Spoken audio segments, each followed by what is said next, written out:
our sniper? Don't worry about it. I got a prescription scope. Well, Hawkeyes, remember this face. Don't shoot it by accident.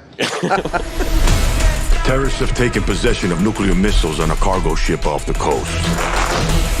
If these babies go off, it'll be World War III. Take cover! To choose this life over friends, over family. It's time to get loud. Let's fly, baby! Come on, bring it! I'm gonna win big. Choose not a life of imitation. Distant cousin to the reservation. Now that's what I'm talking about.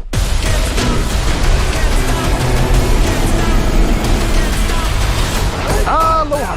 It's Trinidad the Island Man, your Island Man, coming to you live all the way from Hawaii, here on the island of Oahu, bringing you, yes you, the best movie reviews on the entire island of Oahu. And yes, this is Trinidad the Island Man, your Island Man.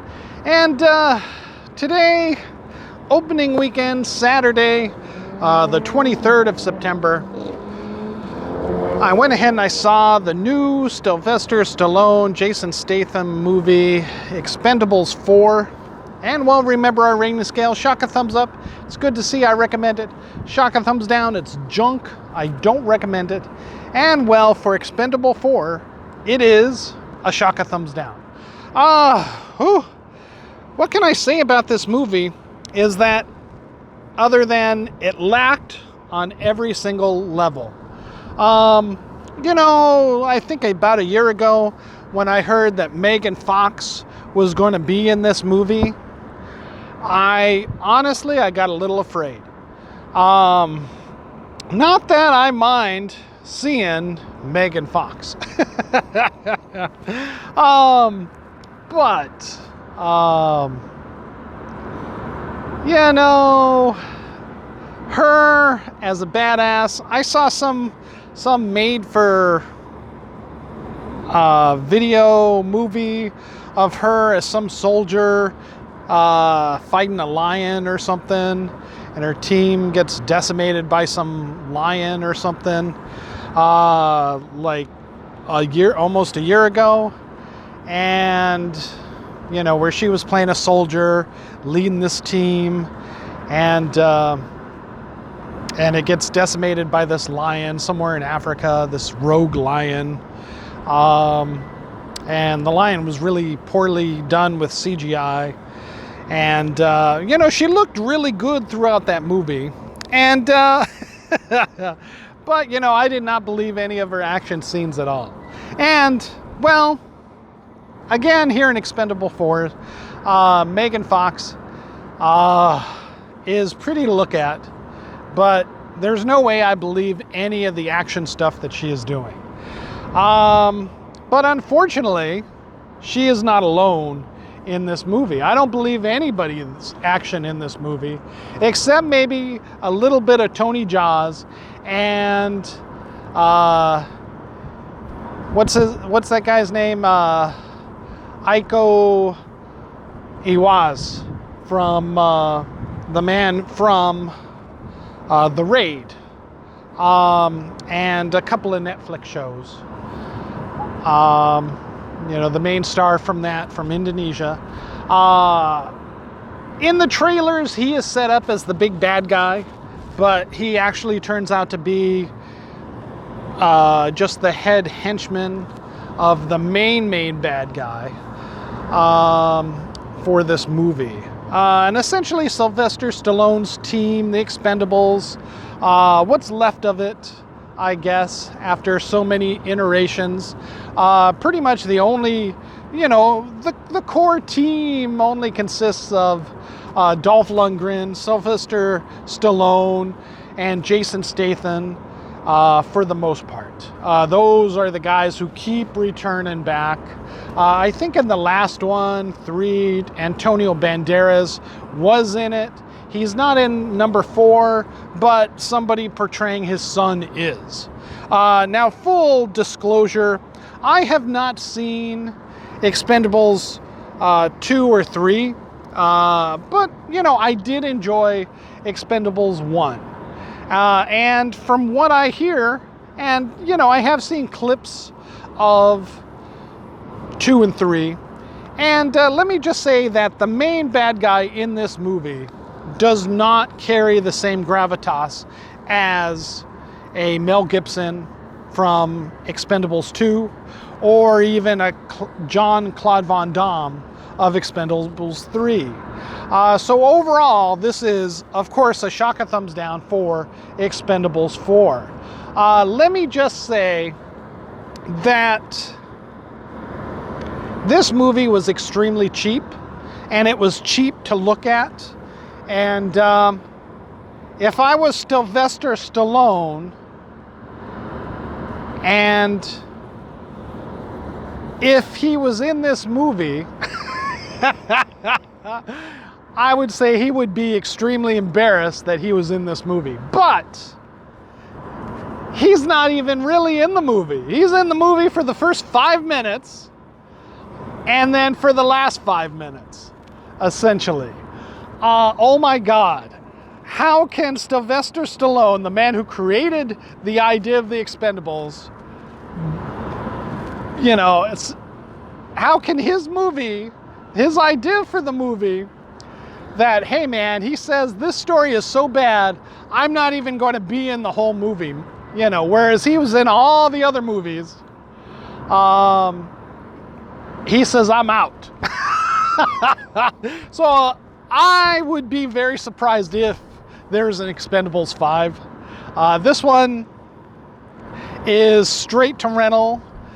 Wait till it is streaming. Don't even rent it. Don't even rent it on VOD. Just wait till it's streaming. It'll come to Netflix soon enough, and you might get some kind of enjoyment out of this. Megan Fox does, at the end, you know, wears this white t-shirt where her nipples are kind of hard because I guess it was a little cold, or they put some ice on there for the last few minutes of the show. And, you know, so they're kind of hard, so you can kind of sort of see her nipples through her shirt. That might be the best part of the movie. It's definitely Megan Fox's best work in this movie. I do not buy her as some CIA operative who takes over the Expendables. I think that is way too much. Jason Statham kind of takes the lead on this Expendables team. Kinda, sorta. It's kind of between Megan Fox and Jason Statham. As Sylvester Stallone, like I said, he's checks in for the movie in the first 5 minutes, says, hey, and then in the last 5 minutes it goes, hey,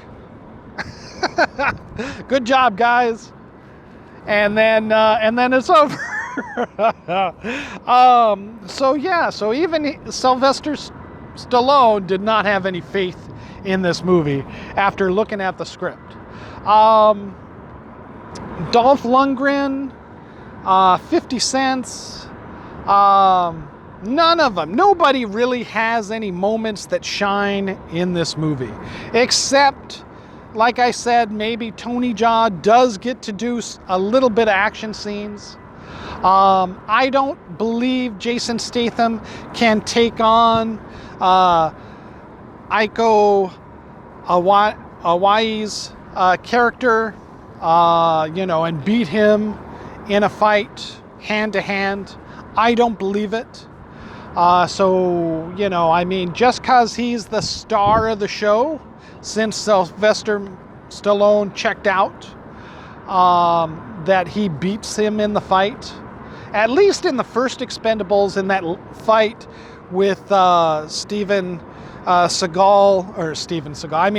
Stallone and who was that? Stone Cold, I think it was, in that movie. Stone Cold Steve Austin. He gets his butt kicked in that first movie. And that's realistic.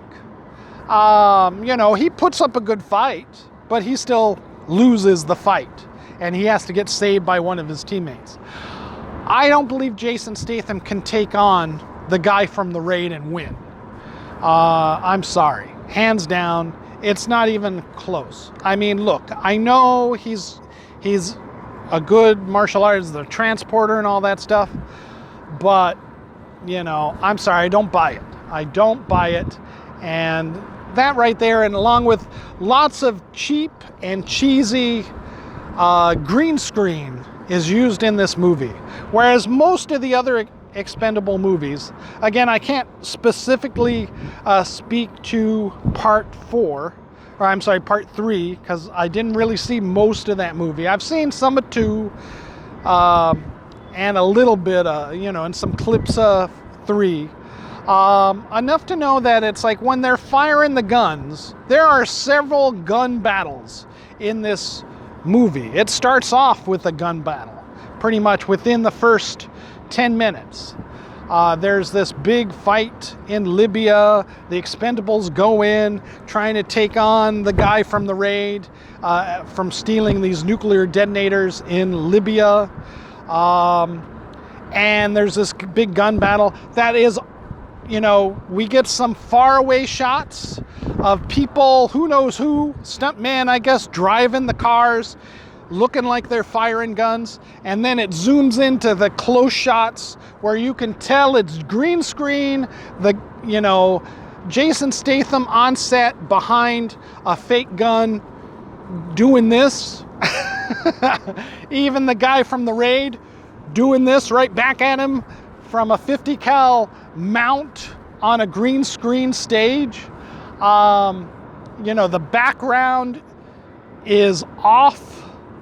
And then even on the battle of a boat at the end, essentially there's a battle on the boat at the end. That's the big finale fight scene.